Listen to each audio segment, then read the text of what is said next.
La Ligue des Champions est de retour. Et cette année, on a vraiment l'impression de plonger directement dans le grand bain.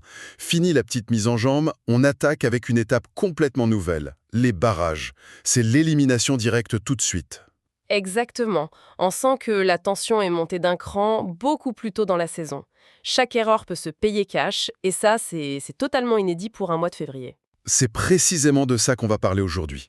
On s'est plongé dans les règlements, les analyses des matchs qui viennent de se jouer, quelques archives aussi pour le contexte. L'idée, c'est de décortiquer ensemble ce nouveau format.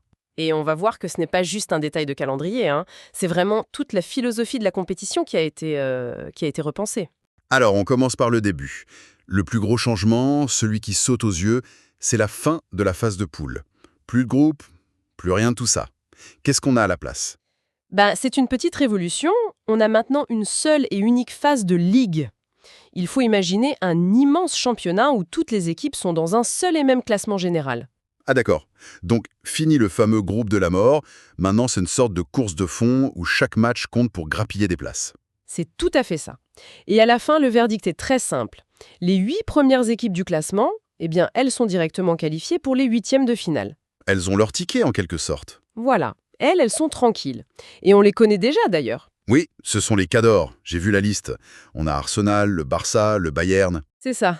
Chelsea, Liverpool, Manchester City, le Sporting et Tottenham. Eux, ils sont au chaud. Le vrai drame, il se joue pour les équipes qui sont juste derrière. Et c'est là qu'on arrive à nos fameux barrages. Précisément. Pour toutes les équipes classées de la 9e à la 24e place, ça fait 16 clubs qui s'affrontent en ce moment même en aller-retour pour aller chercher les 8 derniers tickets. J'imagine qu'il y a une logique pour le tirage au sort, on ne met pas tout le monde dans le même sac. Non, bien sûr. L'UEFA a gardé un système de tête de série. En gros, les équipes de la 9e à la 16e place sont protégées et elles affrontent celles qui sont classées de la 17e à la 24e. Ok, pour récompenser les mieux classés. Voilà, ça leur donne un petit avantage théorique et surtout le gros avantage de recevoir au match retour. Mais le point qui a fait le plus de bruit, la vraie nouveauté, c'est... C'est qu'il n'y a plus aucune protection tortillée. Fini. Ah oui, assez. Avant, c'était impossible de voir deux clubs d'un même championnat s'affronter si tôt. Et du coup, ça nous a donné ce Monaco-PSG. Un choc incroyable à ce stade de la compétition. L'illustration parfaite. C'est une affiche qui, avant, n'aurait jamais pu avoir lieu avant les quarts de finale au minimum. Ça crée une intensité folle dès le début. Et il y a un autre changement, plus discret peut-être, mais qui change tout dans la tête des joueurs et des coachs. Une vieille règle qui a disparu. Ah oui, la fin de la règle du but à l'extérieur. Ça a l'air de rien comme ça, mais depuis que ça a été supprimé en 2022, ça a vraiment changé la psychologie des matchs. J'imagine. Fini la peur panique d'encaisser ce but à la maison qui compte double. On peut jouer plus libéré, non? Carrément. Il n'y a plus ce calcul permanent. Maintenant, si à la fin des deux matchs, il est égalité, c'est prolongation. Point. Peu importe qui a marqué à l'extérieur. C'est plus simple, plus juste peut-être? Les sources rappellent un exemple qui avait marqué les esprits, c'était Monaco contre le Shakhtar Donetsk. Avec l'ancienne règle, Monaco passait. Avec la nouvelle, ils sont allés en prolongation et ils ont été éliminés. Ça change tout. Ça rend les matchs potentiellement plus ouverts en tout cas. Et ça, on l'a bien vu cette semaine sur les terrains. Si on commence par la fiche phare, Benfica-Real Madrid, Ah oui? le score final est de 1-0 pour Madrid, un petit score, mais ça ne dit pas tout. La première question, c'est quand même, pourquoi un géant comme le Real se retrouve à jouer un barrage? C'est la conséquence directe de ce nouveau format. Une seule défaite de trop et tu peux vite chuter au classement. Et pour le Real, le match qui leur coûte le top 8, c'est une défaite 4-2 contre Benfica en janvier. Non, c'est incroyable. C'est l'ironie de l'histoire. C'est ce match-là qui les a obligés à retourner à Lisbonne pour ce barrage. Et en plus, les stats historiques entre les deux clubs sont assez folles. On voit le Real comme un ogre, mais face à Benfica, c'est pas si simple. C'est ça qui est fascinant. Les archives montrent que Benfica a un bilan positif contre le Real. Et il y a surtout cette fameuse finale de 1962, gagnée 5-3 par le Benfica d'Eusebio. Il y a un passif. Et c'est vrai que ça joue vraiment dans la tête des joueurs en 2026. J'ai du mal à imaginer Mbappé ou Vinicius penser à un match d'il y a 60 ans. Dans leur tête, peut-être pas directement, mais ça crée une atmosphère, une confiance énorme pour Benfica et ses supporters. Ils ne jouent pas en victime. Et sur le terrain, on a vu une vraie opposition de style. L'organisation de Mourinho, d'un côté, face à la puissance de feu du Real de l'autre, qui avait marqué plus de 20 buts en phase de ligue. sauf que cette puissance de feu, elle était un peu diminuée à Lisbonne, non? Ah oui, et c'était le facteur clé. Le Real était privé de plusieurs joueurs majeurs. Jude Bellingham, toujours absent, mais aussi Rodrigo, et des manques en défense. Donc, dans ce contexte, gagner 1-0 là-bas, C'est un résultat en or, massif, vraiment. Mbappé était de retour, heureusement pour eux, mais c'est une victoire très très précieuse. alors si le résultat du Real était plus ou moins attendu, il y a une autre affiche où un géant est tombé, et de très haut, je pense bien sûr à l'Inter Milan. Ah, la défaite 3-1 contre Bodo Glimt. Ça, c'est la magie de ce nouveau format. Une équipe norvégienne qui piège un des favoris. C'est la grosse surprise de ces barrages. Personne ne voyait venir ça. C'est le genre de scénario qui était plus rare avant. En poule, un favori a le temps de se refaire. Là, sur un match aller, surtout là-bas, dans le froid, c'est un piège. Et l'Inter est tombé dedans. Et à côté de la surprise, on a eu le spectacle total.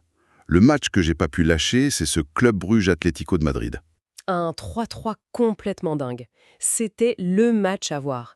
Des buts, des retournements de situation. Et au final, tout reste à faire. Exactement. C'est l'affiche la plus ouverte, la plus indécise avant le retour. Tout est possible à Madrid. Et pour finir le tour d'horizon, il y a eu des victoires plus maîtrisées, on va dire. Oui, des victoires solides. Dortmund a fait le boulot, 2-0 contre l'Atalanta.